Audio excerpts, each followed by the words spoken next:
Hello and welcome to another episode of Off the Bench. You're with your host Ryan and of course six man of Dead in Sports Q. What up, Q? Hey, what's going on, everybody? Episode 3. What's up? What's up? So I got another bit of breaking news again this week with this Got a lot. Blake Griffin punching team specialist. Assistant of some sort, I believe. I don't, He's don't really know. some sort of a staff member that I think they're friends as well. Yeah, he's very popular amongst the players. Yeah,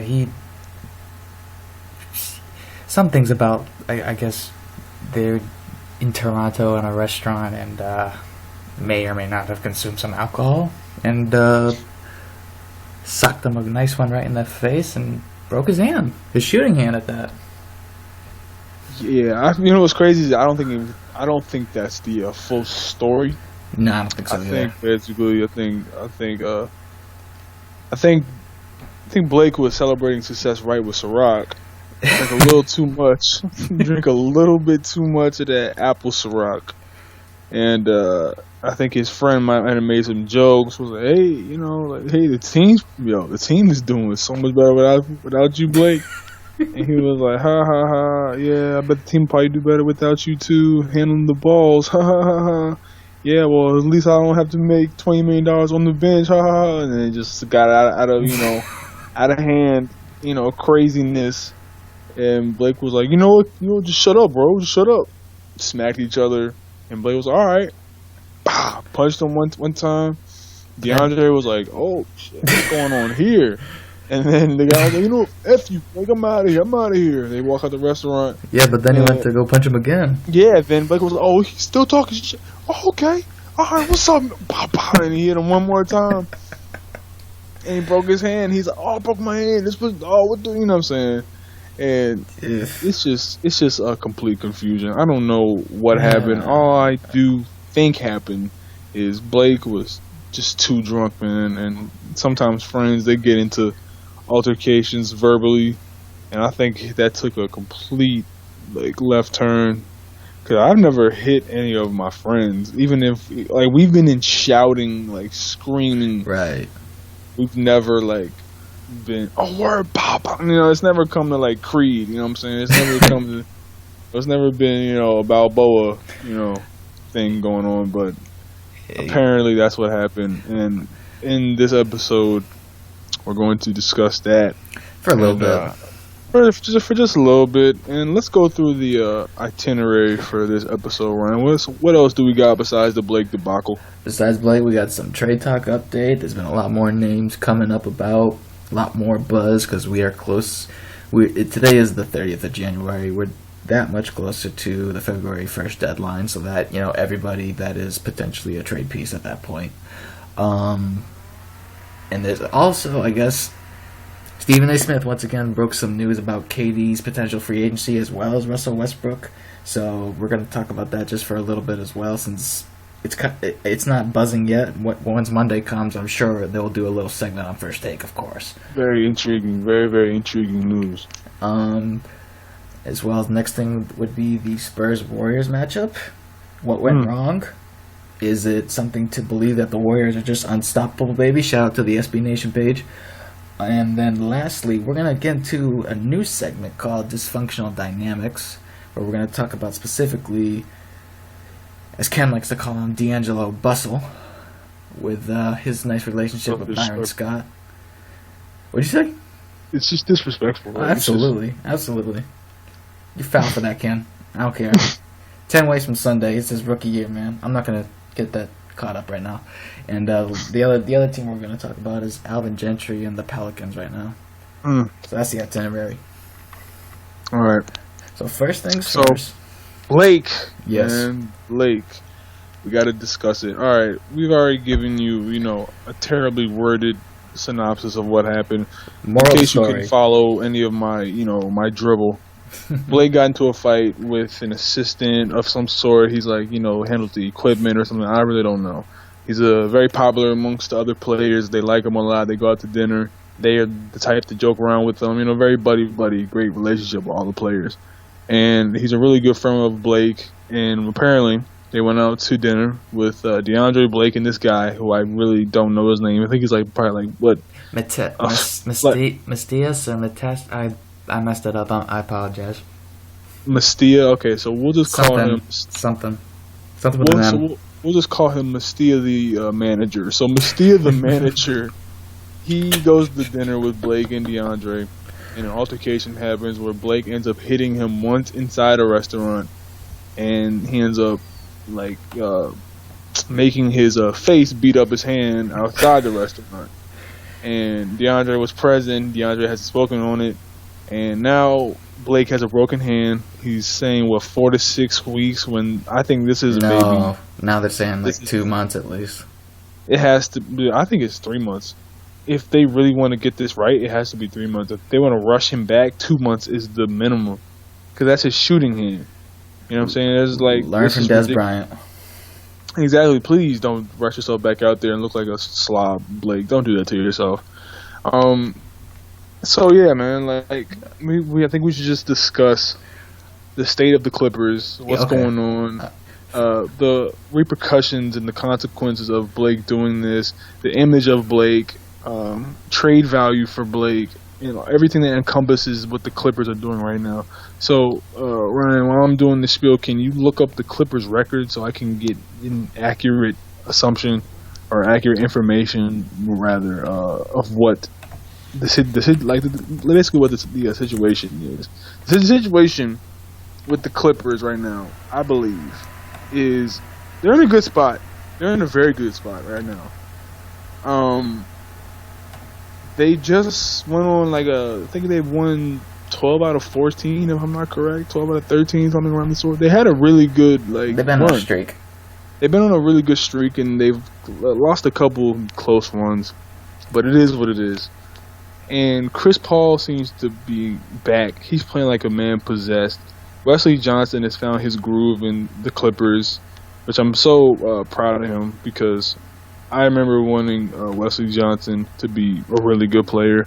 And now I think I'll just settle for him being a very decent role player, which I hope he can be that. I think Lance has found his stroke. Lance has found his groove with the Clippers. I think that was a good pickup. I always like that move. Cole Aldrich has been playing very, very, very good, just good basketball. Been playing very good basketball. DeAndre's been a good asset for that team. The re-signing looks like it's a good decision without Blake to clog up the paint with them. And I'm missing somebody. JJ Redick, like I said on the last podcast, JJ Redick is balling out of control. Balling out of control. Dude's dropping like 20 a game now. Like, he's good for 3 threes a game. His defense isn't, immaculate, but dude's a pretty good on-ball defender for me. I like what I'm seeing from him. And to me, Doc is making the right moves. He's benching DeAndre down the stretch, closing out games. They might just have to prove it to me a little more, playing better opponents. But I like what they're at right now. And I guess I'll pose the question to you. Do you think that without Blake, well, I guess I'll put it this way.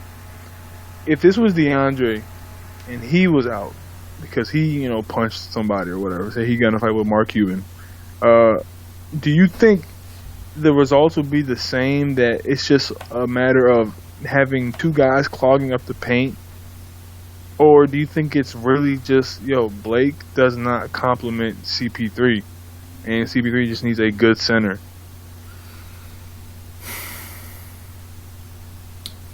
Well, first things first. The moral of the story here is, folks, no more parties in Toronto. Shout out to Kanye. Also, the record you were looking for, Q, they're 31-16, fourth in the West. Yeah. On a 3-game win streak right now. The main thing, they have been playing more efficient without him, even though it's putting more wear and tear on Chris Paul.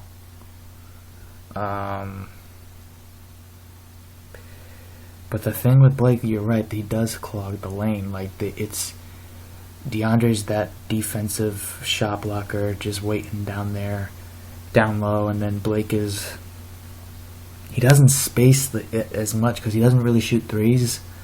Yeah, but he demands the ball at the highest rate in the NBA for any player who averages more than 15 minutes a game. So it's like, Yeah. It's they've been winning more with him than without him. That's the part that makes you that makes you turn your head like, wait a minute, hold on. Like, if the Clippers had more 3-and-D guys, like better wing defenders, I think we could definitively say that losing Blake may not be as detrimental as it may be, because the big thing with not having Blake right now is even though he may not be like, a great defender, he's still going to be able to be a solid body on whoever is coming down low in the post. yeah. So, I mean, it's an awkward position to be in. Like, he's a top, 10 player, 15 player in the league? He's definitely top 10. It might be top 8, top 7. And to see, like, the team doing better without him, it, like, kind of speaks to how Doc can run the offense through CP3 if need be, but when Blake's on the floor, he's running the plays through Blake, and they don't seem to run as smoothly. Yeah. So would you bet? All right. Would you bet it like this? All right. Like I said, DeAndre, he goes out for 2 months. Oof. Are we still having this conversation if Blake is playing with CP3 with no DeAndre? Like, oh, they're playing so much better. Because it's just I have trouble differentiating if this is just one of those let's step up for our guy type of things where it's a pride thing, or it's a, oh, thank God this guy's finally gone. All right, yo, we can finally get our assists up. We can finally shoot the ball now. Let's do something. You know what I'm saying? We finally play some better defense. Or is it just hey, our guy is down. Let's rally for him and keep, the boat afloat while he's in surgery and rehabbing. You know what I'm saying? Like, I think I need more numbers to look at to like make a more clear statement. But okay, so let me pose this question then. Okay. Would you trade Blake Griffin right now? Okay, so to put this in better context, this is supposedly, Doc was quoted as saying if they don't even get to like the Western Conference Finals this year, Doc is considering blowing up the trade. The whole team, I mean. So, it's definitely something to consider that you are winning more games than probably you have on a consistent basis than past years when Blake was healthy. And maybe if you traded him to get, I don't know, more defense or wing players, you may be able to, say, hinder other teams' offenses more so, because let's not get it twisted. The Clippers aren't necessarily... The best defender is Chris Paul. That and DeAndre, and that's it. Well, in the sense that DeAndre... he's a rim protector. Yeah, that's that type of defense, but... Pretty agile. Yeah, he can jump. But, I mean, when it comes to, like... Okay, let me correct my statement. Perimeter defender. Chris Paul is their best perimeter defender. So that's not efficient enough if you really want to push for the finals. You're not. Chris Paul cannot cover the backcourt of Golden State to get a win, and he can only go so far, say up against OKC, because Russell Westbrook is just going to pound him into the ground if he can. Yeah. So they need more wing defense. I mean, they're not even starting Wesley Johnson. They're still starting Mbah Moute, I think. I think they are. Luke Richard, Mbah Moute, shout out to him on the Sixers last year. Really good veteran. I like that guy a lot. But yeah, it's like when I look at this roster, it's like a bunch of cogs and a bunch of has-beens and a bunch of no-names, and it's working right now. Yeah. And what's crazy is like the fact that the Clippers to me represent the biggest threat to Golden State if everyone's healthy. We did see that because they did push. It was like they both went over 110 points, and it was only like a 6 points game, something like that. Yeah, like CP3 to me, like for a long time everyone thought it was Kawhi, but to me CP3 is the best guy besides Matthew Dellavedova to guard Stephen Curry. To me, like CP3 can at least bother. He can at least disrupt the flow of offense. I'm not saying he's gonna shut down Stephen Curry. Stephen Curry is still gonna get his 26. Yeah, but it's not gonna be in the tenacious like, oh my God, 4 threes in a row for Stephen Curry. It's gonna be, he'll get some cherry picking twos. He'll pull up. You know what I'm saying? He'll get a couple threes, but it's not gonna be the tenacious like amazingness that we're all used to when CP3 is on him. The same way Kevin. I agree with that. I KD. agree with that. No, my only issue was including Delhi in the defensive. I mean, what Dellavedova does, without getting on a tangent real quick, Dellavedova, what he does is he disrupts slightly. He doesn't slightly, but he disrupts him enough to get him off of like that fast pace like push. You don't think he's kind of like got past that now? Like, I think the finals. I think that they've learned to screen for him. I think that they've definitely started to screen a lot more when Dellavedova's on him because like Delly, he's just a little Energizer bunny, man. He will run around. He will chase Stephen Curry to the ends of the earth. And what they learned is, real quick. Yeah, and what they've realized is we gonna have to screen for Steph to get him open. I mean, we're gonna have to run some elevators for him, and it works most of the time. Yeah, that's what they've learned instead of just playing straight up man. Well, that or Steph will hit him with the handles. But. Yeah, trying to go ISOs and whatnot. But yeah, back to the Clippers. Right. So let's say that they get to the Western Conference Finals. Holy shit. And they get 4-0'd. They get swept by let's say San Antonio Spurs. Okay. What happens now? Because you got there, but you got your ass kicked. So, as GM Rivers, as old man Rivers, do you blow it up? Or do you say, you know what, let's just stick with everyone because we got here and we could build on this? Because the building time is over, in my opinion. To me, it's finals or bust. To me, it is going 7 games in the finals or it's bust. You cannot... Go ahead. I was just saying, you cannot get to the Western Conference Finals and just lose. I'm sorry, you have to get to the finals and you have to go at least 7 games for me to keep this team completely intact together. I agree. You can't just be like, you know what? Hey guys, it was 5-1. I'm sorry, it was 4-1 in the finals. We went to 5 games. Let's just call that a moral victory for CP3 who finally got that off his back. No, forget all that. Forget all of that. No. What they need is 7 games at least, and that's either a 7 games with a W, which would be incredible, or 7 games with an L. And that's the only way I'm keeping this team together is the fact that I know that we can get there. We were a hair close to getting it. We barely missed it, and we can keep the team together. Add maybe a piece or two, and that's it. Yeah. But if you can't do that, I have to blow this up. Okay.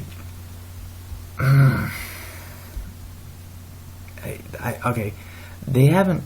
I don't think they haven't really been building since Doc went there, since he left Boston. He wanted to win another ring. Period. He did. And Blake being that young superstar that he was, and CP3 being that elite point guard. When DeAndre wasn't there from the beginning when Doc came there, right?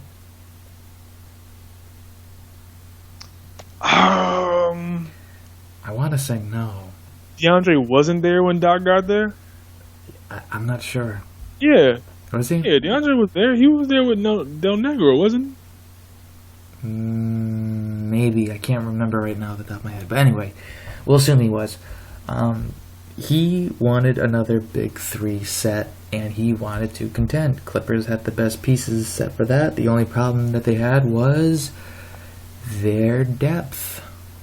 And it's still their biggest problem. It's better than last year, but again, I mean, I love the truth, but Paul's getting up there in age, and you gotta rest him more if you want to, for you to come in the clutch with those awesome shots. Yeah, you gotta rest him a lot more. But the thing is, though, he wasn't resting as much in DC, and I think that took a lot out of him. Yeah, Like that was I some think Randy vintage. Whitman ruined him. That was some vintage truth. But other than that, like, I mean, you have Lance Stevenson, I guess, who balled out on the Lakers the other night. Yeah. Dude, I'm gonna stop for a sec. He dunked on them Lakers and looked right down at the bench and stared them down, and Meta World Peace just shook him off.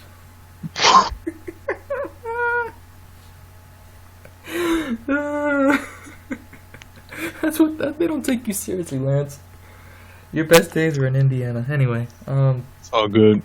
But the state of the Clippers. they need more they need wing players. Like, they're best. That's what I said in my trade last week. They need Iman Shumpert. Oh, you said that like weeks ago. Shout out! All right, first off, people, y'all need to listen. This is the real Couch GM right here. This is the guy to listen to for trades. Like, he is above and before everybody else with all these media buzz articles and think pieces. Q, I kid you not, had the trade idea for Blake Griffin, I want to say, close to 2 weeks before it became the hottest topic this past week. I mean, hey, man. What else can I say? I'm just saying. It's the real Couch GM. I mean, I'm the real couch guy with this too.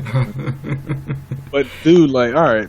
So, wrapping up, where do you think their ceiling is right now, the Clippers?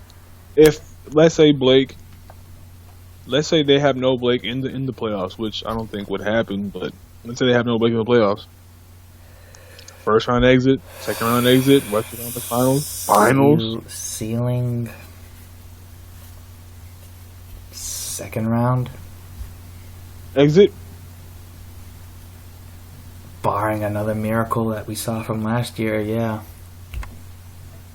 Barring that they don't call a foul on Tim Duncan. which was not a foul, by the way, but it is what it is at this point. Yeah, they're a top team in the West, but I don't view them as the teams above them are too good. Could they beat OKC in 7?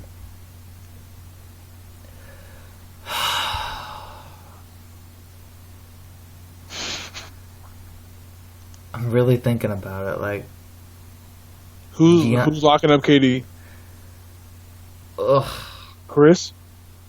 That's a tall order for him one more time. No. Who's gonna be on Westbrook then? That's on Wesley Johnson. I don't Wesley, the Westbrook stopper. I don't know. Like DeAndre would have to literally jump out the gym every time they shoot. DeAndre would have to block every single shot.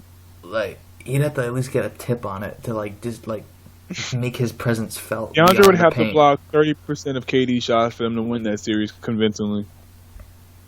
Anybody, or just 30% of OKC shots. Exactly. Like, other than that, it'd probably just be a crazy shootout. Exactly. I would still pick OKC. They have too much firepower. Can they beat San Antonio in 7? Hell no. Without Tim Duncan, let's say Pop. Let's say Pop is lying to the media. Tim is not just fine.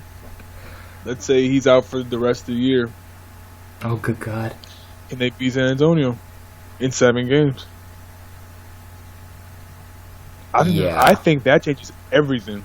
It does change everything, but it'd be a more competitive 7-game series.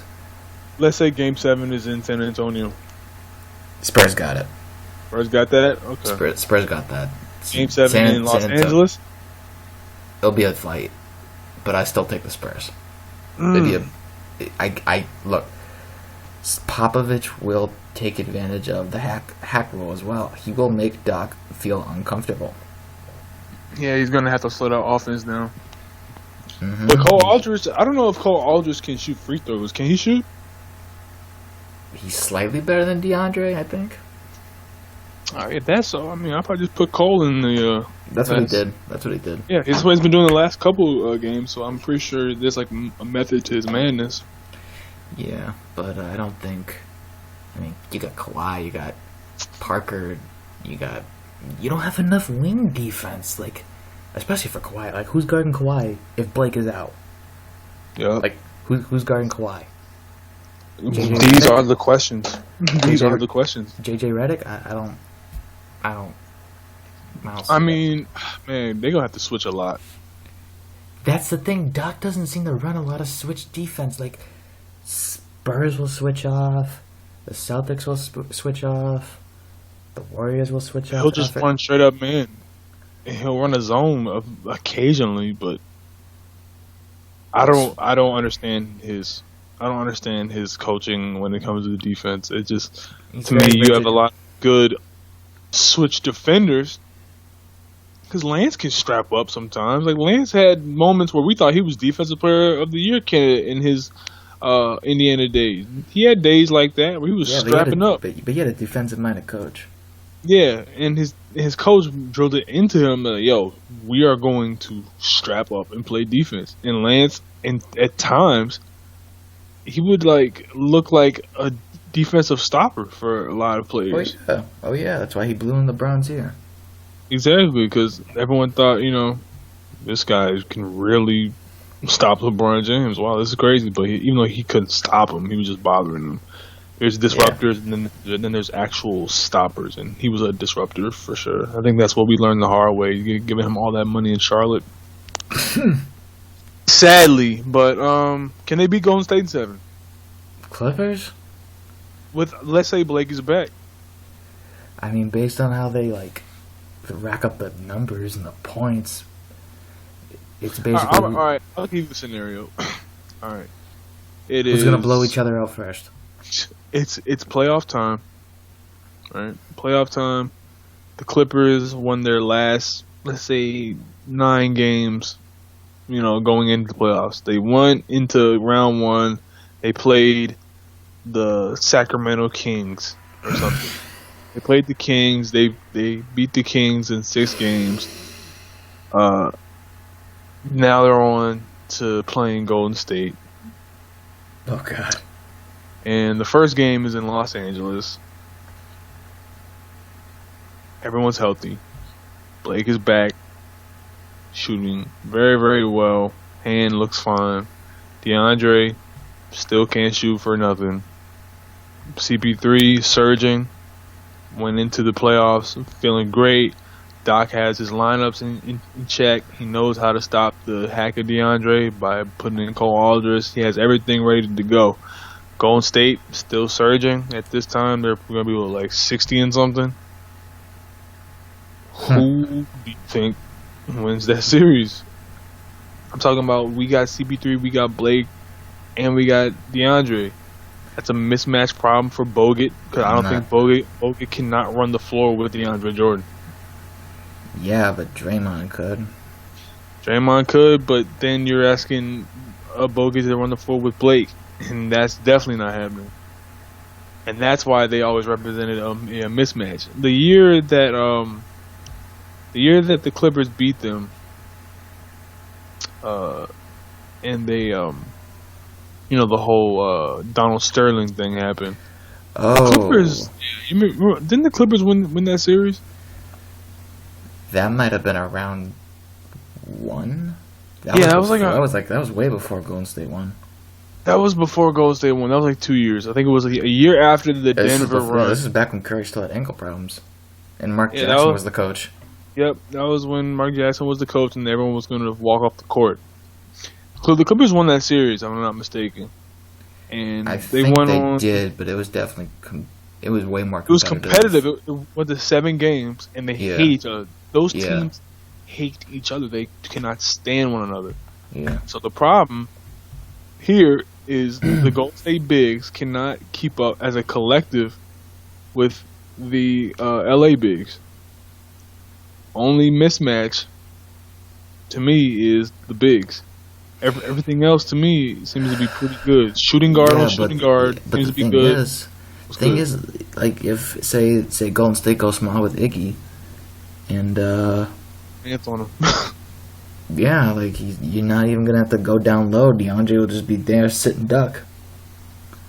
Yeah. Raining threes, splashing everywhere, and then all of a sudden, Doc's would be like, well, shit.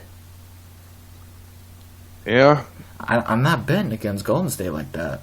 Not against even though the Clippers, that is an X factor in why they keep it close. I don't.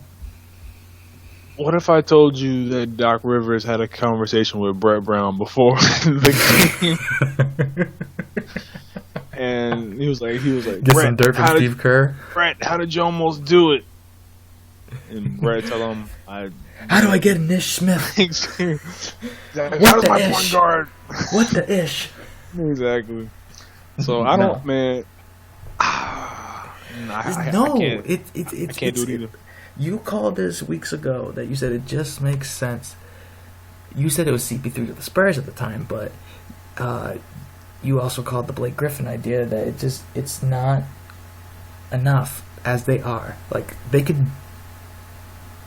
have enough, quote unquote star power to rack them up and be a force, but like when you have like that next tier, the odds aren't as good. They're missing that extra piece. So we both agree that they're missing the extra piece or pieces, which could be small for depth. Yeah, it could be a star small forward. So last question on this. Okay. If you're Doc, you look at your phone. Yeah. It's 3 a.m. and you get a call from PJ, and in your phone it's gonna be saved as PJ. And you answer the phone, you're like, "Hello? Hey Doc, it's Phil Jackson." Hey, what's up, Phil? The fuck you call my phone at 3? Exactly. Wait, let me do my Doc voice. The fuck you call my phone at 3 a.m., man? Like. And then Phil says, "All right, look, straight up, Phil, this is what we're gonna do. Mellow? We're gonna go mellow for Blake. Straight up. Yes. Yes. Every time. Yes. Completely. That is the best trade idea. It's better than the Bosch idea, and it's better than the CP3 Kyrie idea, because Carmelo gives you that spacing, and then people are gonna have to respect Carmelo's shooting outside the 3, and then it clears up the lane for DeAndre to be that centerpiece. What if I told you this? All right, just 2 separate trades. Let's say we go Blake for, let's say that they lose out, right? And this will be the last thing I talk about the Clippers. We need to move on. But CP3 for Kyrie, and then do the Melo trade. Does that sound as enticing, or is that 2 complete opposites, or does it only work with CP3 and Carmelo? I think you have to keep CP3. Okay, yeah, that's why I was thinking too. Because Kyrie's not passing like that. Yeah, he's definitely not going to pass. This ain't Lob City, bro. He's definitely not going to strap up like CP3 will if he needs to. Yeah. So yeah, all right. Next topic. Let's go move on to this next juicy piece of trade talks. Juicy trade talks. Let's go. Before we go to the supposed KD rumor, there's been some more talk. Shout out to 12 Kyle, because his team may or may not be ready to hit the reset button. Let's hope. I told Kyle, enjoy that success. Enjoy that 1 year success. Yeah, man. Like that's DeMar Carroll was that piece. So word around the block, through the rumor, through Hoops Hype, through every trade place you want to go for the NBA. Yep. Jeff Teague on the block. Isn't Schroeder on the block too? I guess he's supposedly, in supposed target talks, but I haven't heard as much. Interest or something. There are some interest. They're definitely doing the quote-unquote due diligence. But the Teague has come up the most. Yep. Because you got... And supposedly, even though they haven't talked yet, they do have interest. Utah. The Bucks. I would love that. Knicks. Even though they haven't talked either. Love that. And I don't know why Boston, but Boston talked about Teague with Horford. Okay. I can see that. But to me, that's too intermediate of a move for Boston. Boston's all about splashes now. They're not for waves. Let me throw this by you because I think I came up with an idea as to why, and I didn't think of it before. If they're talking about Teague, I think it would be involving a 3-way deal, and it may or may not be involving Utah. And who are we getting? Hayward? Gordon Hayward. I don't know, man. I think that's definitely a pipe dream. I think the Jazz are in prime position to find a point. Like, all right, they want a point guard. I need 2 checks. I need a birthday check on Jeff Teague, please. And I need to know that age. I think he's like 27, 28. But he might be a lot younger than that. I'm probably 27. Giving him way too. All right, 27. And I need a record check for Utah.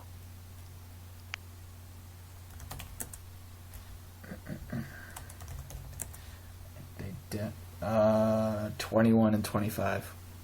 Okay, so they're sitting at like the 7th seed in the lottery. Let's see here. Cause I'm about to throw some by you real quick if this is true. Western Conference. They are.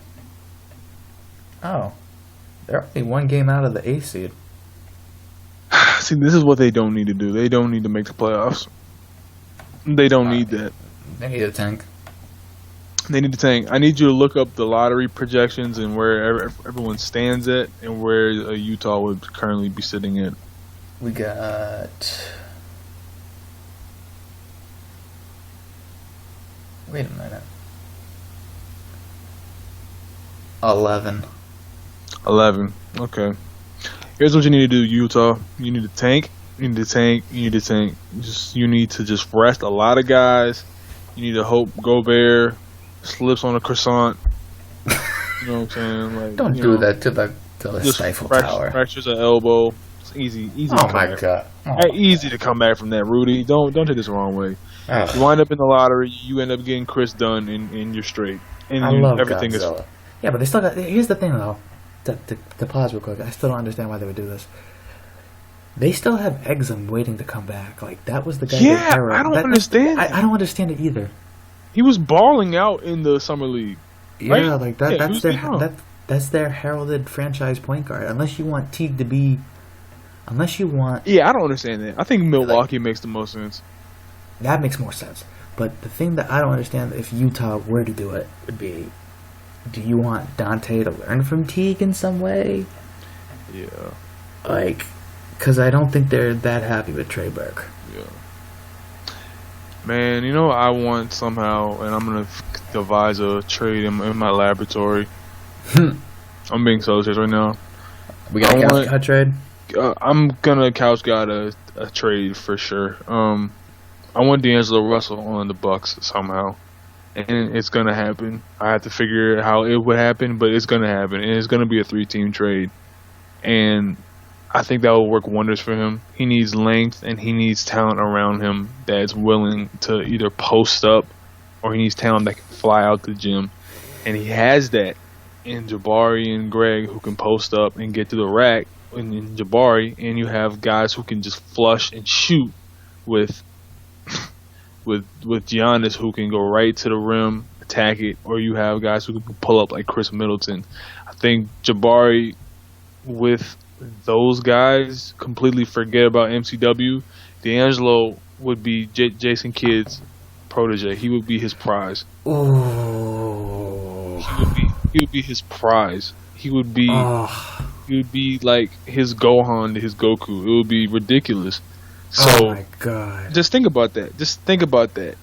And the Bucks are sitting. If the Bucks were bad right now, they are. I'd give up a lottery pick if they were sitting at like 8 or something. I'd give up a lottery pick to the Lakers right now for D'Angelo Russell. They need it. And I would do that so simple because D'Angelo would be free in that system. You would have a coach who actually cares about his development instead of worrying about Sam Hinkie getting another pick. You would actually have players around him who could, either, like I said, post up in Greg, either get to the rack and post up like Jabari, fly out the gym like Giannis, or just flat out shoot and play the defense like Chris Middleton and hide D'Angelo's deficiencies. So it's like, that to me makes the most sense. Teague, I can see it, but to me, I don't like the idea of older point guards with younger players. And I guess like I only like it's something weird about that. It's weird. I don't like 29-year-olds with 17-year-olds basically. I don't like that with like 20-year-old guys. I like my point guards to be in the 24 and younger range with those people. And MCW is already almost 26, so it's ridiculous how much Jesus. Yeah, it's ridiculous. So I don't know. Teague, man, Teague to Boston doesn't make sense. No, unless you're trade baiting with that. Unless you're involving a 3-team deal, that's the only thing I could think of, because they're not getting rid of Terry Rozier. Yep. They're not getting rid of Marcus Smart. Nope. And I highly, highly doubt they're getting rid of IT. Like, I don't see it. It's got. You're only getting rid of IT for a star.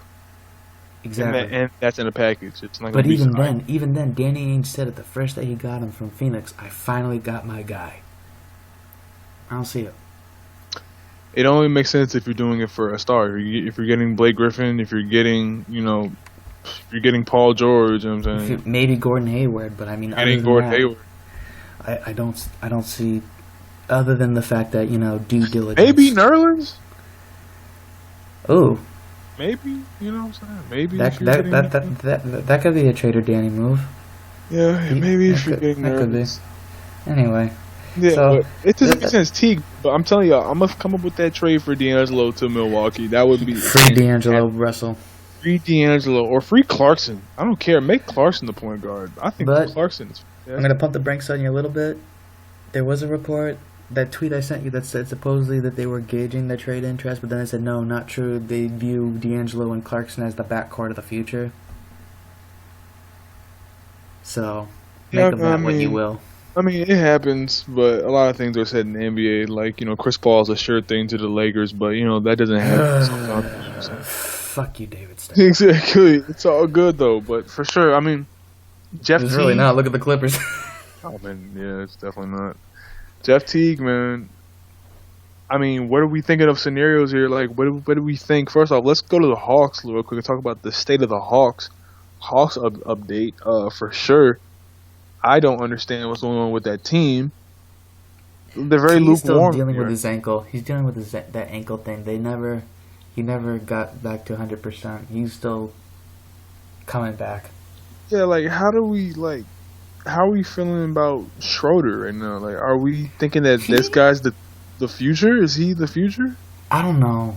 Because he can't shoot yet, really, from me. Like, he's shooting much better, but he's got a lot of comparisons to Rondo.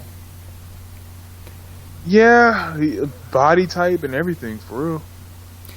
And this is the way he passes. He does bullet passes, like he threads the needle like that. But yeah, I love that about him. But like, do you think he does that on a team like Boston or Schroeder? Yeah, like do you? All right, let me ask you. All right, let me ask you.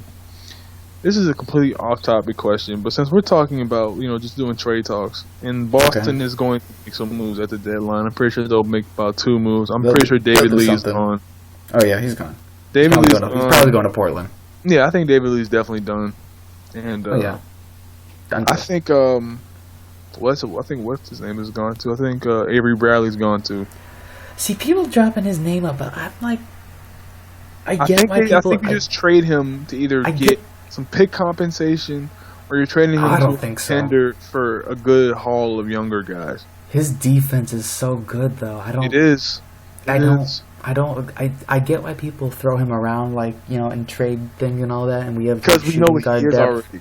And that's why. No, I don't. His offensive numbers, if you look over his career, they're jumped up significantly. That's why he's having the quote unquote in like the whatever the per 36 breakout whatever. Yeah, his offense has improved much more than last year. But anyway, my homerism aside, go ahead. Okay, let me ask you. Give me 5 players who you think under Brad Stevens. I'm talking about in the league. Okay. In the league. Give me 5 players under Brad Stevens you think could flourish to the next level or become much greater than what they are right now. Kevin Love. And that's number one. Yeah. Okay, we're doing this in order. Oh, okay. I didn't. I thought I was just throwing out names anyway. Okay. Can I give you mine? Can I give you? Go ahead. Real quick? Yeah, go ahead. Number one, Jabari Parker. Yeah, you would be able to have more room. Easily, Jabari Parker. Number one is Jabari. Number two is Kevin Love. Yep. That's because I think he would make Kevin at least try to play some defense. Kevin, please do something. Oh yeah. Come on, Kevin, do something. Number three, Zach LaVine. Ooh. He would be incredible under Brad Stevens. Brad Stevens, interesting, because Zach has the ability to drop 35. Yeah, he did. Any given night, any given night, he has the ability to drop 35. Yeah, he did it to Golden State last year too. Didn't he drop 37 on them last year on Golden State? I don't recall, but maybe he did it on Golden State. I guarantee you. Check that. Number four, I surprise you a little bit because we already think about how good he is. Right. Andre Drummond under Brad Stevens is ridiculous to me. I think Brad would actually help him a lot more with his defense, even though he's pretty good at it already. He's pretty damn good at it. I think Brad would help him with his free throw shooting for sure. And I think he would become a much better player in terms of IQ. I think Brad would teach him awareness. He would teach him how to feel for the game. And you know what he'd do? To one up with you? Position. Yeah, just play his position and not try to do too much. Well, that and how to keep your position on defense, and how to most opportune to get those defensive plays better. And number five, Doug McDermott. Well, I didn't see that coming. McDermott would be literally 3-point Jesus behind Brad Stevens, because Doug is already a pretty damn good shooter, and this is in the Chicago Hoiberg offense. But we all know that Brad is outclasses Hoiberg, naming the thing. So Hoiberg, he's not really using his players correctly. They're still trying to figure out rotations. They still don't have identity. It's the first year. Yeah, it is the first year, but he doesn't have his rotations yet, and they don't know what the identity is in Chicago. But Brad with Doug, to me, he's gonna fill it up. He's gonna fill it up. He'd be that wing shooter, yeah. I could see that. Definitely. So those are my five. Okay. I agree with him. I could see that. Something I didn't even think about. Definitely Kevin Love. Okay. Definitely Boogie. Oh, obviously. That you get him in shape and get the defense back up. Man, he would have Boogie out here with a 6-pack, straight abs up, looking like 2001 Shaq out here. He cracked the paint on fools. Yeah, dude, it'd be ridiculous.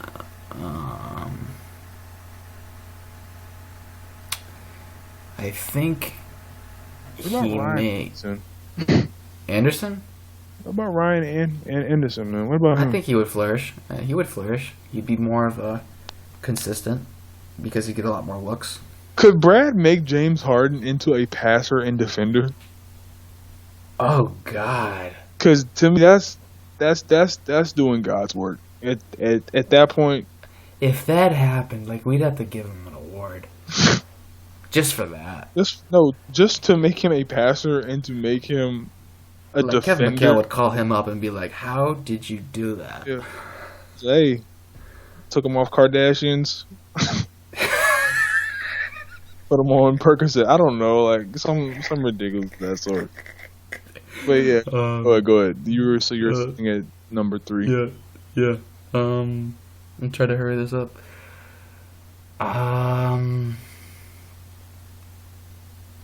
Noel. I mean, he's already a defensive monster, but he probably would help his offense tremendously too. Yeah. That or it's Lob City for him. Yeah. So I'd say there'd definitely be some improvement. Okafor. Yeah, just because I think Okafor, like I said earlier, Okafor, His situation. he just needs players. He needs players to kick out the ball through when they're double teaming him. It's just simple And as then that. you see some defense in him. Yeah. Last one. Think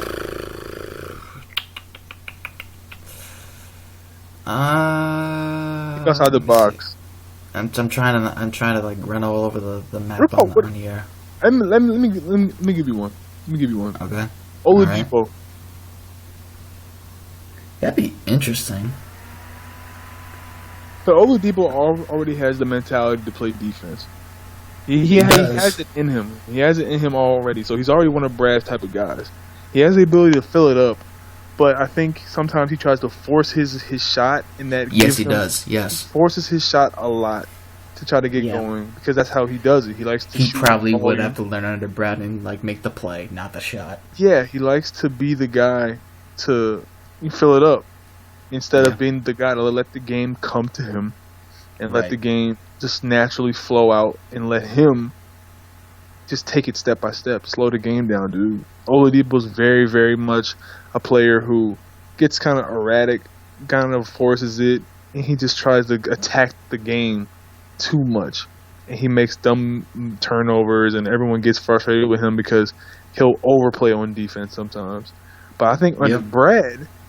Yeah, it'd be a lot more refined. Brad, like, yo, calm down.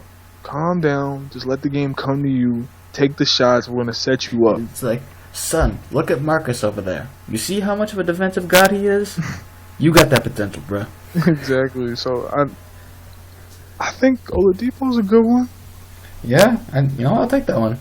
I'll take that one. Not the cop out, but that's. I was running down towards like this, like some like thinking of a Texas team, but Florida's good. I mean, who in Texas needs any tutelage when you have Rick Carlisle and Greg Popovich? Houston. Do they have any young pieces? I don't know. KJ McDaniels. KJ in there. Sam Decker. That would be good. Sam Decker, yeah. But enough of the Brad Stevens circle jerk. Yeah, Let's get let's back go. to Let's get to the Kate. All right. So supposedly Stephen A.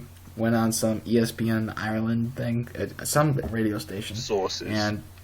And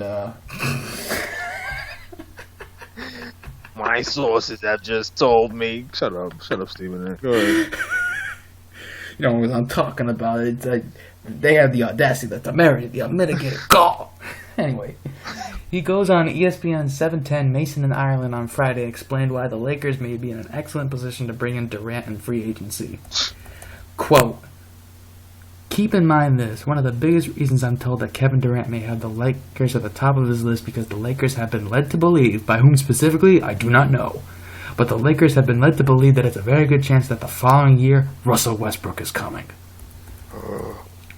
Stephen A. Smith, quote, they love each other, and they love being on the same team with one another, and if it so happens to be in the LA market, all the better. I'm not saying it is done, ellipsis, it's a big possibility. Make no mistake about it, Russell Westbrook doesn't have a problem being in LA. So, it's kind of fluff. Mm-hmm. Very, very, it's a very tough piece. But Hoops Hype is obviously going to take whatever it can get to get some hits right now because there's little trade talk right now. Okay, so what are your thoughts? KD to NYC, would it happen? Should it happen? Could it happen? Could it? I mean, if he loves Porzingis that much. I just don't see, because what is Carmelo going to play? They're both small forwards. Carmelo's going to power forward now? Oh, I agree. I don't understand when people say this. Like, people just talk now when it comes to basketball. Like, are we not even looking at positions anymore? I don't know, man. Because, like, I hear Stephen A. on First Take. I'm also, oh, yeah, it would be fantastic looking at Carmelo. And I'm like, are you like, dude, like, that doesn't make sense. Like, KD's a small forward. Just blame LeBron for fucking up the game with his big three in Miami. I don't understand. They just like, oh, that would be fantastic. I'm like, no, it wouldn't. It would be confusing as hell. You have KD playing power forward sometimes? No, dude. But Porzingis going to center? Porzingis has. They do want to play him at center Yeah, and at some the point. thing is though, Porzingis has aspirations of playing small forward someday. Oh God. Which is like, he hasn't said this. He hasn't said anything. I just have a hunch because I seen his tape. He wants to shoot threes, man. I'm telling you, he wants to be that guy. He shoots threes now. Yeah, he wants to shoot those threes. He wants to pop out. He wants to be that pseudo small forward, stretch forward type of thing. And I see it. And that doesn't make sense to me when you're gonna have no one in the paint. When you got Porzingis shooting threes, KD. I don't. That's too much scoring. That's so like no defense. I'm still keeping the KD Washington dream alive, dude. It just makes sense. Yeah, I mean, but what? Who's to say he doesn't just re-up for 1 year before it really explodes? I would probably do that. And if I'm Washington, I would try to get my stuff together. I would work through the draft. Fire Whitman. I would fire Whitman. I'll hire Thibodeau or something. Thibodeau or Mark Jackson, which I wouldn't be opposed to either of them. Well, shout out to John Wall's agent, Rich Paul. That might happen. Yeah, I would. I hope. Because I don't like Randy Whitman. I told my father. My father's a huge Wizards fan, and oh God, he's a huge Wizards fan. He was like, I like Randy Whitman. I'm like, nah, man. Really? Yeah, really? Yeah. Like, it's crazy. Like, he's not a fan of. I'm not gonna say he's not a fan, but he'll have these moments where he'll say, I'm not sure about Mike Tomlin, but he loves Randy Whitman. I'm like, it doesn't compute to me. It doesn't compute at all. Is it the glasses this year? Is it the glasses? I don't know. I think it's more like his system, man. It's terrible. John Wall. What system? Exactly. The system of no system. Like, it's just John Wall, go off, save us. Dude, like, thing is, though, this is why John Wall, to me, is a superstar, dude. John Wall is keeping that team. He's carrying the team from being a bottom 5 team. And if I'm John, I catch a mysterious illness that keeps me out for 3 weeks. Or you play up that supposed grade 1 sprain you had in your muscle that you've been playing through somehow and just say, you know what, I need to rest, guys. I need to rest, and we go on an L streak, and we challenge for that top 5 pick. Stupid. We challenge for, like, can you imagine, bro? Can you imagine? Just imagine. Going in, all right, KD signs to the Thunder for a year. Washington's in the lottery. They're sitting at pick number 8. Miraculously, somehow, they land Ben Simmons. The fuck? You like they rigged the lottery. I'm gonna flip a table. They rigged the lottery. David Stern shows up. David Stern is a special guest. To front row. John Wall goes up to the podium. They gladly snatch that number 1. We taking Simmons, and then your core is now. Oh God! Your core is now sitting at, and peep this. I'm gonna give you something. Your core is now sitting at John Wall, Bradley Beal, and Ben Simmons. But where's Marcin Gortat in this? Where's Otto Porter in this? Because Kelly Oubre is doing great. Actually, yeah. What the hell are you gonna do about Porter? Exactly. Now here's what you do. Hey, Sacramento, I see that y'all missed the playoffs again. Wait, what? Oh no. Playoffs again, man. And here's what I'm gonna do for you. Here's what I will do for you. You are not getting. Blake. I'll give you Gortat. I'll give you Nene, and I'll give you Otto Porter in a 2nd round pick.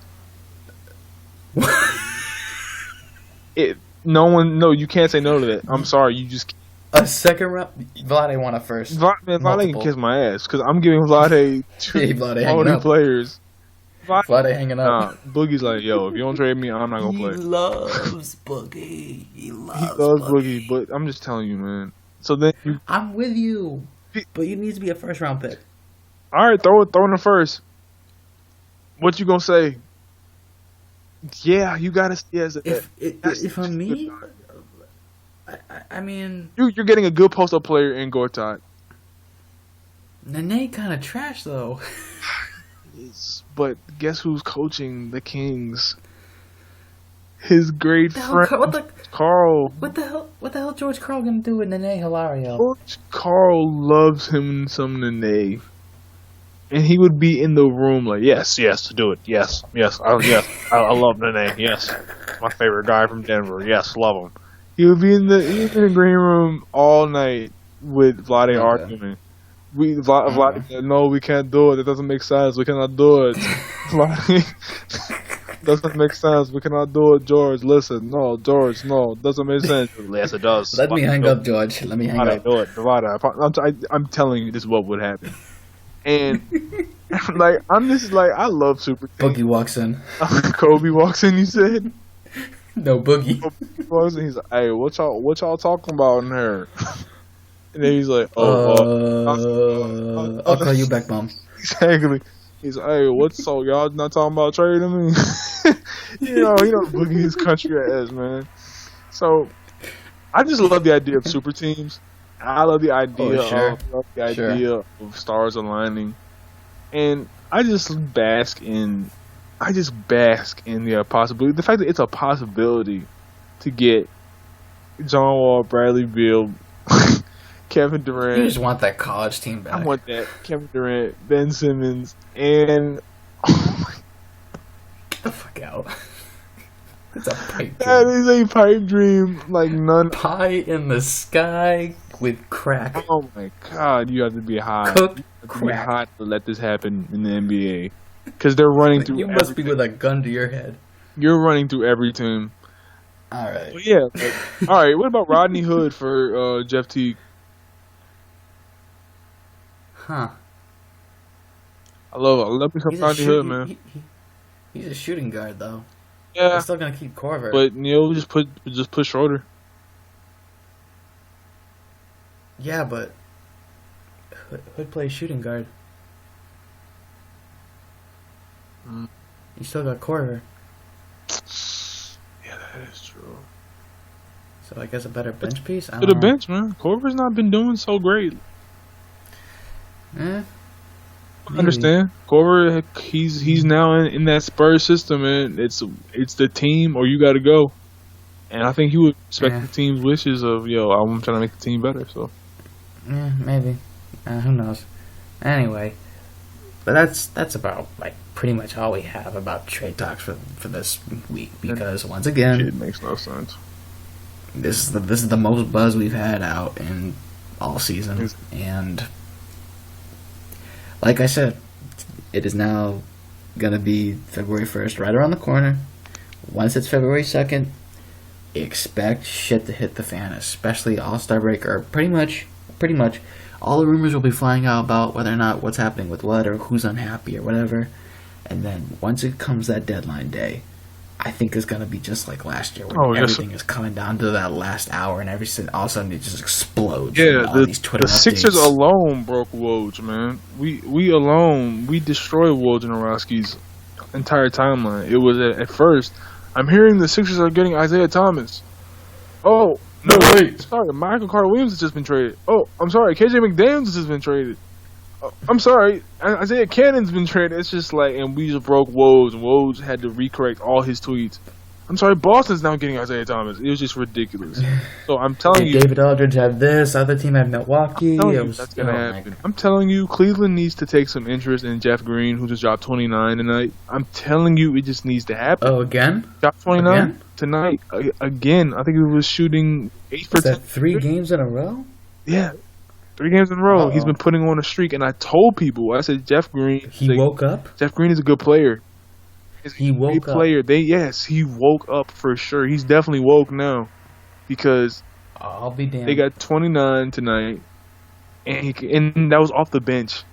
So no pun intended. He needs to come off the bench for Cleveland, and LeBron can take some good rest,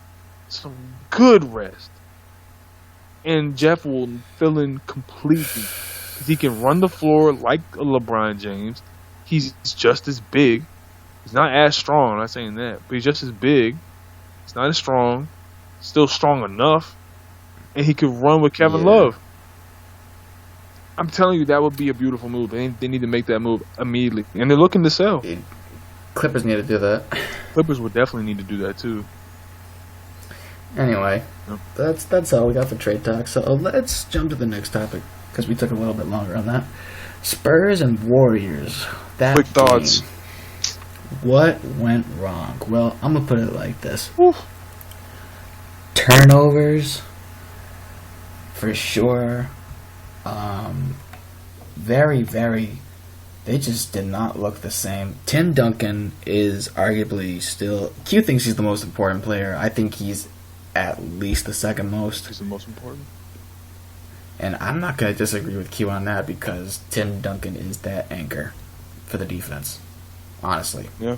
He's arguably one of the best rim protectors ever to play. But, as Pounding the Rock, SB Nation likes to put it, it took a great game by the Warriors to blow out the Spurs. Mm-hmm. So when they're not shooting lights out like that, it'll probably be a lot closer. But there was plenty of turnovers. The defenses were not up to snuff. But I think Q and I agree on this. I think Pop was game planning and just trying some things out to see how they turn out. Mm-hmm. I think he saw some things that he liked. I think he saw some things. Jonathan Simmons, Kyle Anderson, Patty Mills took a little step up too.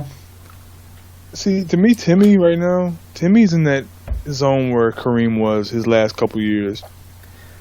Timmy's in that zone where Kareem is still one of the best players in the league at what he does. Yep. And he's older, but yet he's more savvy. He's using his IQ much more than his body. Yes. But he's still so physically imposing that he's the anchor. So that's why he knows how to position himself. That's what I'm saying. Like, to me, Timmy's just as good as a person like Anthony Davis, a DeAndre Jordan, or a Nerlens on defense. He's just as good as those guys at the age of is he 40 now? He might be 39. Cause, bro, 39. Bro, it just makes no sense. It makes no sense why a man can be this good still on defense. Because usually your defense is the last. I wouldn't say the last thing to go, but it's usually one of the first things to go about you. Or am I thinking? Oh, you mean getting beat? Yeah, like getting beat, losing that step. You know what I'm saying? It usually hurts you. We're even seeing it now with people like LBJ. Man, it just happens. Also, the biggest thing that I told Ken that night when we were live tweeting that game. Yeah. The Spurs did not dictate the pace. They did. The Warriors had their pace and they ran with it. Keyword. They ran. And the thing is, just quick thoughts, because it was a couple of days ago and it's not a hot topic anymore, but dude, it just makes sense to me that Popovich was just trying things. He was just being a mad scientist like he is. Oh, he's got to be situated. There's a motive. After the game, he was not mad. He wasn't. We got him. We almost got him. Yeah, he said, I think we almost got him. Meaning that, I got him right where I want them. I'm going to just go complete X-Files. I'm just glad my GM wasn't in the locker room. I'm going to go complete X-Files here. I'm going to just give you a theory. Oh, God. Get the theme music. And I'm not going to do it. So it's I think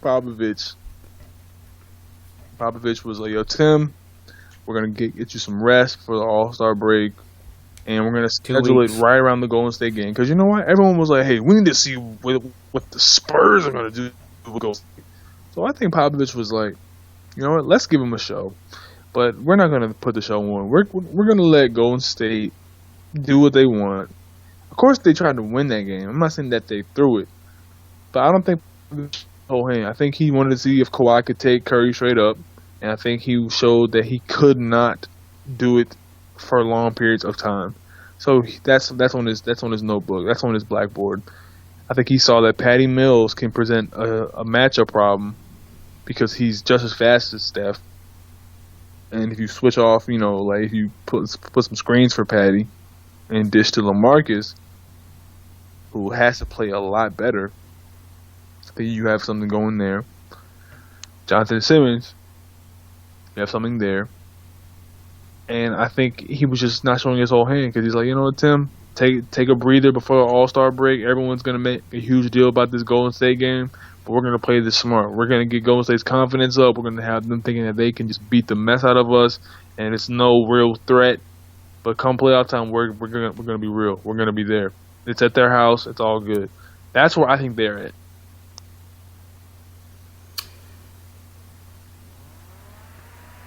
Jonathan Simmons is going to be that X factor. I'm reading the tweets off Pounding the Rock right now, and the role they say he plays that I'm reading, Simmons stepping nicely into that jack/wing pest role with even more dunking. I think Simmons is their version of. I think he's their Kent Bazemore. But more athletic. Way more athletic. Way more athletic. But I think he's their Kent Bazemore. Yeah, I mean he's gonna. Pop thinks he'll be something special on defense, and I don't question Pop. Nah, so because Pop traded for a kid named Kawhi Leonard, so I was like, yeah. Mm-hmm. But yeah, man, just overall thoughts. Overall thoughts. All right, panic button or not? No. Same here. Bad night. No Tim Duncan. You. It didn't go. It's at Oracle, man. And plus, it was Oracle. Yeah, Oracle's. It's like playing at San Antonio. It's a place where the home team has not lost. That and they weren't on the game plan. They just weren't ready. They didn't look right. The defense didn't look the same, and I think we're testing the waters on some things. And he was experimenting, man. Pop is a mad everybody that hyped this game up was disappointed as expected. Mm-hmm. Ken thought it'd be a 20-point blowout. It ended up being 30. But I was thinking to myself, I don't think he's going to show his cards like that. I think people should remember the best game you saw against the Warriors this year was the Celtics double overtime game, where you saw a team or the Sixers tooth and nail to beat them, or the Sixers. Actually, yes, let's throw that out there. The Sixers gave a good run for the money for best Warriors game because they almost beat them, and if Barnes didn't shoot that three with 0.2 seconds left, I don't know, man. Hey, we could have did something in overtime. I don't know. Yeah, I don't know. Ish Smith is the key to success. Major key, major talk. Shout out to Mike D'Antoni. Shout out. Alright, let's go. So, no panic button. They'll play him again. You'll see something different. Maybe Tim Duncan will play, but people pump the brakes. Yes, Golden State is the best team, but don't count the Spurs out. Rule number one. I think that's exactly what they want to do. I wouldn't be surprised. You never count out the Spurs. Do it. Never. Never do it. Last topic. Okay, last topic. Dysfunctional dynamics. Talk about it. Which one you want to jump first? You want to go to New Orleans? Or you want to head over to LA? No more parties in LA. I think we need to just hit only LA, and we can save the Pelicans for next week. All right, we can come back to it. Ken Hayton. Tragic. D'Angelo Russell. Tragic. Hashtag Ken Hayden or Ken Hayden, depending on which. Yo, shout out to Rod. Shout out to Modest Media. He said it best. When it's Cleveland, it's the coach, but when it's the bad team, the Lakers, it's the players. Yeah, because you know Ken, man, Ken be on that bandwagon, man. Ken be on that LeBron. LeBron should win every title every year. He's definitely on that campaign. Ken's on that. Oh, if you sure you don't mean D Wade? Nah. To me, I think Ken loves D Wade, but that's his best man. He loves D Wade, but he rides for LeBron so much harder than D Wade. What? Bruh, have you not seen Ken's tweets? Ken loves some LeBron James. I need to check these Twitter timelines more often. Yeah, because Ken is like, oh man, look, y'all hating on LeBron, all of those tweets. We used to have arguments. Oh, okay. Okay. He defends LeBron because D Wade doesn't get that much hate. So I think that's probably it, though. Yeah. But yeah, man, maybe we gotta talk about That'd be an interesting topic. This is very pressing right here. The Los Angeles Lakers, the Los Angeles Fakers, the Los Angeles Takers, the Los Angeles Lost, the Los Angeles Lost Boys. They're in a position right now where they're trying to fight Sam Hinkie and fight the inevitable process from happening. And they're doing this by making Byron Scott the head coach of a developmental team. And that's not... But it's perfect because they want that pick. They want that pick badly. And obviously, they're going to do anything to get it by either benching Julius Randle and D'Angelo Russell for an entire month, not playing Larry Nance Jr. till right now, even though he's a very capable rookie, regardless of what his I like Larry. regardless of what he tweets about Kobe's incidents, he's a good player.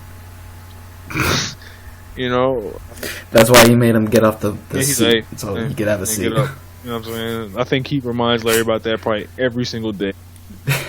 Probably dogs him on. And probably like, I'm going to the bathroom. Hopefully, I don't have any incidents, Larry. I'm sorry, man. It was just get out of here, man. I love you, Kobe. You don't love me. Nah.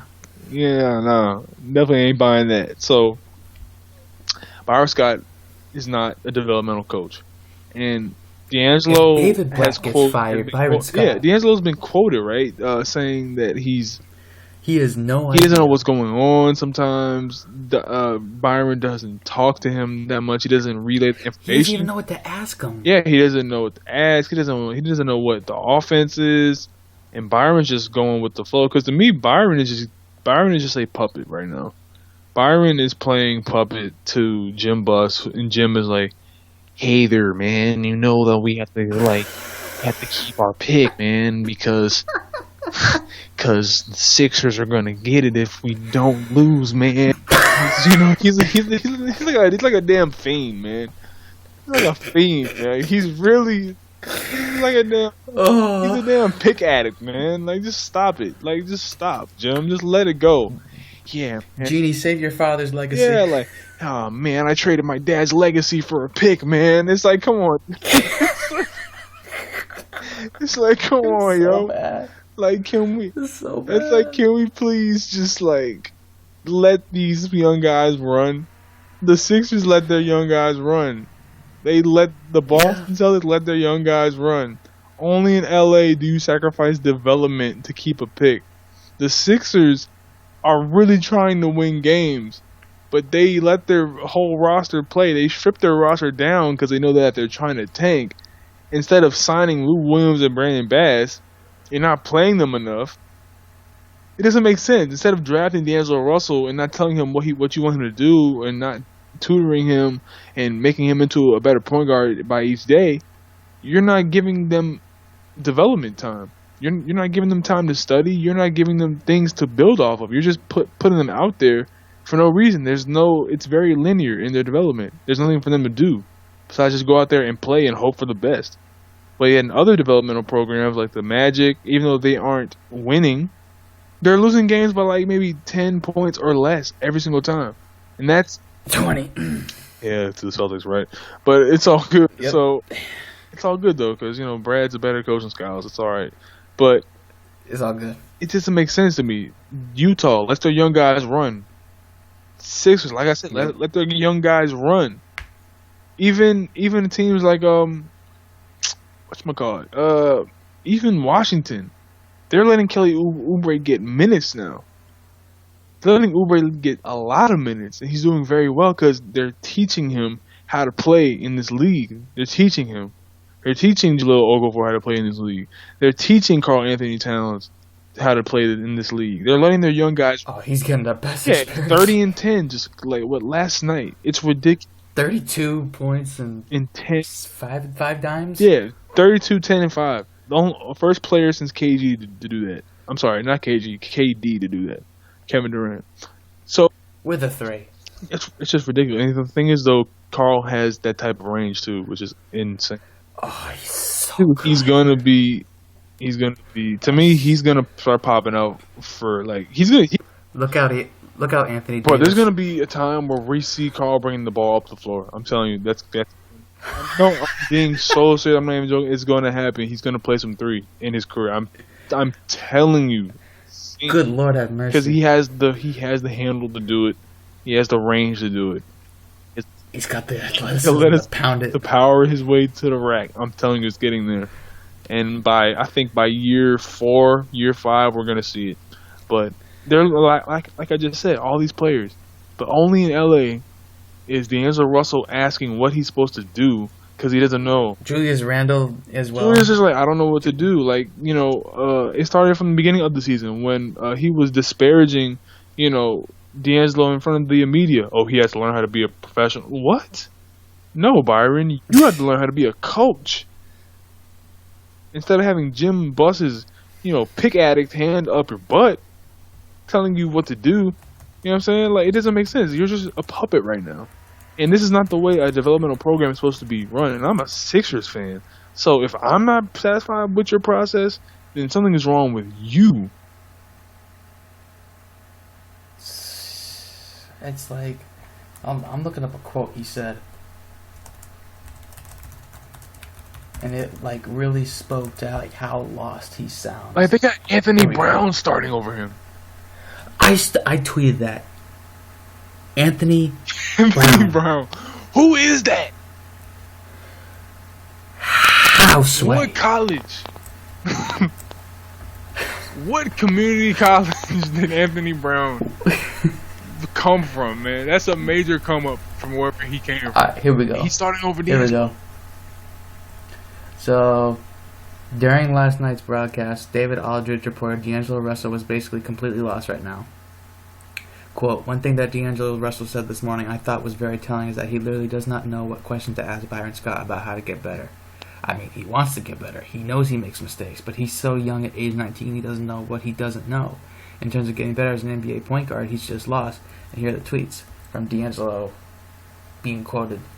I've never played point guard in my life. I went to college. I was a basketball player. I played every position. I got to this level, and point guard was just thrown at me. It's something you just got to adjust to. It's hardest position in this league. I'd rather it be hard now than later. I'll figure it out, and the confidence will always be there. He, like, you cannot call him D'Angelo Bustle. Yeah, you cannot call that man D'Angelo Bustle, man, or D'Angelo Bustle, whatever you want to call it. To me, like, I want your thoughts also, but, like, does it make sense to have a coach who has no real input on the team, has no vision for the team, because they're just basically playing keep away with their draft pick, and they're sacrificing playtime, sacrificing development, and they're sacrificing knowledge and hoarding knowledge from their players to develop them? Does it make sense to have an organization that signs veterans, right, that are either chuckers or have done nothing in this league but beat up on a small Miami team and fall off the face of the planet, Roy Hibbert, and you expect these guys to come in and tutor them? Lou Williams plays shooting guard, man. Anthony Brown, right? What does he do? How can he help D'Angelo Russell? Byron, he doesn't even know what questions to ask you. Whose fault is that? That's not D'Angelo's fault. You put D'Angelo, like I said, put D'Angelo on Milwaukee. D'Angelo's probably averaging 16 and 5. At least. At least with that core, with those people, they're gonna let him run. They're gonna let him. They're gonna put him out there, but they're gonna put him out there with the knowledge. What they're doing to D'Angelo Russell right now is, it's like taking a kid from Indonesia, right? They're giving him a backpack, an empty notebook, an unsharpened pencil, and they're dropping him off in the middle of a school. Find your way, get a degree, and that's what they're asking him to do. Because you're taking these kids from the world of college basketball, which is so terrible now, and you're putting him in the NBA, a 1-year experience. He really is only there for 6 months, so you have 6 months experience of college basketball with barely grown men, and then you're putting him into a league with grown ass men. There's a difference between grown men and then grown ass men. You're in the NBA with Kevin Durant, LeBron James, Paul George, Chris Paul, and you're going to the NBA, and your coach doesn't know what to do with you. How is that supposed to feel as a player? How are you supposed to react as a player? So you react by saying stuff like, I don't know, I'm lost. Do you think Brad Stevens would let this happen? You think Jason Kidd would let this happen? Brett Brown would not even let this happen. Brett Brown would give him a hug. Exactly. Brett Brown would be like, I believe in D'Angelo. He would teach him because Brett is that type of coach. Rick Carlisle's not going to let this happen. Even Alvin Gentry wouldn't let this happen. Only in LA would this happen because they're dysfunctional. and it just doesn't make sense. He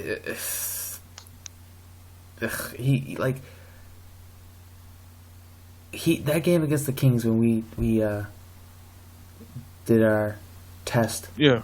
Not months ago when we were talking about the Kings, the first episode, and D'Angelo had 27 points, and we were just like, shit, like he's doing this as a rookie off the bench. He's got a shot. He's getting confident. Like this is what he could be capable of, and then some. Mm-hmm. You can check my tweets. Not enough. You can check my tweets, Ryan. I said D'Angelo Russell to me is a hybrid of Darren Williams and Jeff Teague. And I still stand by that. Darren Williams was not the fastest. He wasn't the strongest. But he was savvy and he had IQ. He knew how to use it. And D'Angelo Russell, he's not the fastest and not the strongest. But no, but he's got the right. He's got the pass. He has the IQ. He has the ability to pull up. He has the ability to cross over too. Very underrated crossover. And that's what, and Teague also, because Teague has the passing gene. Same with Russell. You know what I'm saying? Not the fastest, but has the crossover ability. Like, he's an intermediate point guard. He's like, there's a difference between Russell Westbrook, and then there's a difference between Russell Westbrook and Ish Smith. And in between all those guards will be people like Drew Holiday, people like Jeff Teague, people like Darren Williams. At one point, Darren Williams was the Russell Westbrook CP3 range, but now he's not that anymore. And I guess I'm preferring to him more as the Brooklyn Darren Williams, not the Utah Darren Williams. Utah, yeah, when he was peak. Yeah, Utah Darren Williams was raw. I'm talking like his first year in New Jersey, which is still pretty good. So that's to me what D'Angelo is. That's what he could be. And you're hindering that because you're in an organization that does not care, like I said, just playing keep away with a draft pick because they're scared. Oh, what if we don't do? What if we lose our pick? Okay, it's gonna happen one year. You might as well get it out the way now, man. You really might as well get it out the way now. I keep telling the Laker fans. Laker fans are so hell-bent on, y'all aren't going to get our pick. I'm like, y'all going to keep on. Because one year is going to be unprotected. And then the next year. And y'all going to be trying to sign everybody and nothing's going to happen. And y'all going to be really bad. Because y'all are stuck with a terrible coach. A new owner who has no assets to work with. And you're going to have a stripped-down bench because Lou Williams is not going to re-sign with this team. He's gone. Brandon Bass is not going to be on this team next year. Roy Hibbert is not going to be on this team. Oh, they're looking. They're gone. They're definitely gone. And what they think is going to happen next year is, we're going to draft. We're going to draft Ben Simmons. Okay, let's say that happens.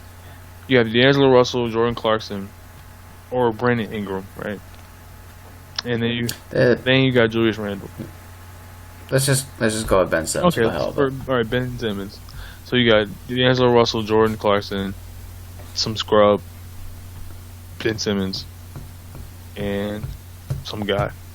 I guess Julius is in there, but I don't think you realize that Ben is a power forward too, so it doesn't make sense. Or you could put Ben at the 3 for real and just call it that. I was gonna say, yeah, put him at the 3. Put him at the 3. All right. You have nothing on the bench. And you're still going to be a less than 31 team. So you're going to be in the top 5 again. And then it's going to be unprotected. And then you're going to have to give that. They're going to be bad for. And you're going to have to give that pick up. So would you rather just give the pick up this year? Wait, what's the conditions? The conditions this year is that it's top 3 protected. And then it's unprotected next year. Wait, so the Sixers get it again? No, if it doesn't convey this year, meaning that right. You know what I'm saying, if it lands, if the Lakers get a pick, if it's in the top 2, yeah, if it's in the top 3, then they keep it. If it's not, it's unprotected for next year, meaning that regardless if they land the first, oh my god, okay, so then you'll get it regardless. We're gonna get it regardless. So I don't know why people think this is y'all plan didn't work. Okay, dude, guess what? We could be great next year, and y'all are gonna be terrible. Y'all could still be as and bad, we could still land be number a better one. pick. Yep. We could It's just like the Nets. Yep. Exactly. We could still land number one. That's the only thing about it. So I'm sorry, Laker fans. yeah, the Laker fans don't even understand it, man. You have Marcelo Huertas. You have freaking Anthony Brown, Tariq Black. Like, do you realize your depth? They don't get it. You let Ed Davis walk. They really don't. And you know what? I don't even feel like speaking on it anymore. For real. I mean, like, look, Jim Buss we said this so many times. Jim Buss gotta go. Byron Scott needs to at least change his damn mind if he's staying around. Otherwise, you need a new coach. You know, I'm just so it's just this franchise. It's just you know, just at this point, you should just close us out, man. Just take us out, cause. All right. Ken, respect D'Angelo. Don't call him a bust. We have a topic for another day about rookies being considered cornerstones, and you know how much of a timetable would we give them. But that's another topic for another day. But stop calling him bustle, man. The dude is just not given the opportunity. He's just in a completely shitty situation. That's all. Don't call him JJ Barea. So absolutely disrespectful. Anyway, yeah. You know what? To leave it on a somewhat sad note, but that's all we got for that week's edition of Off the Bench. Want to give a big shout out to Dead End Sports, of course. Make sure to subscribe to the YouTube channel, follow them on Twitter. Make sure also to follow the Off the Bench Twitter account as well. Yes. That's at OFFTHABENCH Off the Bench. Whether you listen to this on the YouTube channel, whether you listen to this on the audio boom, or you are using the Dead End podcast site that Ken put up.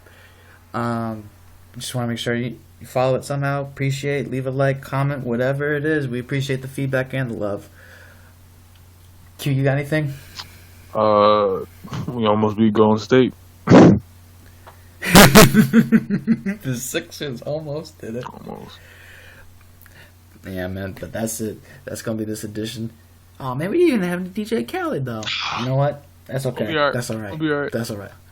We'll give you the daily Yes, dose. sir. But that's this week's episode of The Bench. And hopefully, the next time we come back with y'all, there's going to be a lot more trade talk. And maybe, just maybe, we'll have a better idea where to gauge this. Exactly.